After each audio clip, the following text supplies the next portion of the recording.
আমার রেসিপি হচ্ছে লোটে শুটকি চচ্চড়ি বা ঝাল।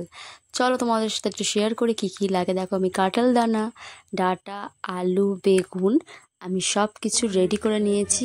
আর এই রান্না করার জন্য পরিমাণ মতন পেঁয়াজ, আদা, রসুন আমি সব কেটে ছাড়িয়ে নিয়েছি। আর লোটে মাছগুলো পিস পিস করে কেটে গরম জলে ভিজিয়ে তারপরে ধুয়ে ভালো করে রেডি করে নিয়েছি। দেখো, আমি আদা রসুন শিলের মধ্যে ভালো করে বেটে রেডি করে নিয়ে তারপর আমি তেল কড়াই দিয়ে ভালো করে লোটে মাছগুলো ভাজা ভাজা করে নিচ্ছি।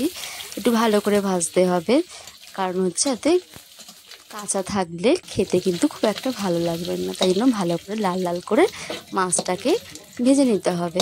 দেখো, আমি ভেজে একটা পাত্রের মধ্যে তুলে নিলাম। পরিমাণ মতো যতটা তেল লাগবে তেলগুলো দিয়ে আমি ভালো করে সবজিগুলো একটু ভেজে নিচ্ছি, যাতে সবজিগুলো যদি ভালোভাবে ভাজা যায় হলুদ নুন দিয়ে, তাহলে কিন্তু খুব ভালো হয়। কারণ হচ্ছে সবজিটা আগের থেকে তেলে যদি ভাজা হয়ে থাকে তাহলে কিন্তু রান্না করতে বেশি টাইম লাগে না।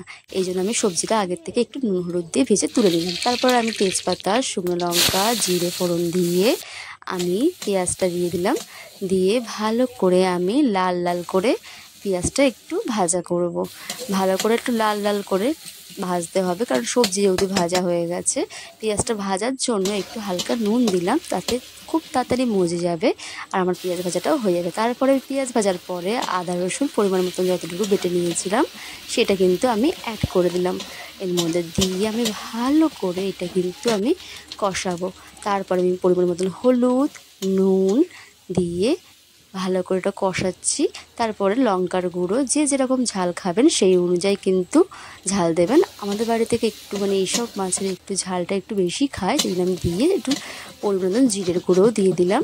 দিয়ে ভালো করে একটু জল দিয়ে আমি মশলাটা ভালো করে কষাবো। মশলাটা যখন ভালো করে কষাবো, যতক্ষণ না তেল ছেড়ে না দেয় ততক্ষণ কিন্তু মশলাটা আমি কষিয়ে যাব। কষিয়ে তারপরে আমি যে সবজিটা ভেজে রেখেছিলাম সেটা দিয়ে দেবো। দিয়ে ভালো করে কিন্তু আমি সবজিটা কষাবো।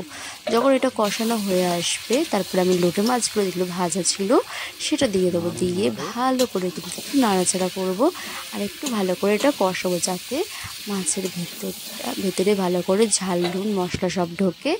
এবং তারপরে আমি কিন্তু পরিমাণ একটু সামান্য জল দেব। জল দিয়ে কিন্তু আবার কিন্তু রীতিমতো জিনিসটাকে আমি ভালো করে কষাবো। দেখো, আমার কষানো হয়ে গেছে। আমি যতটা জল প্রয়োজন এগুলোকে আরেকটু সেদ্ধ করার জন্য আমি সেই জলটা অ্যাড করে দিলাম।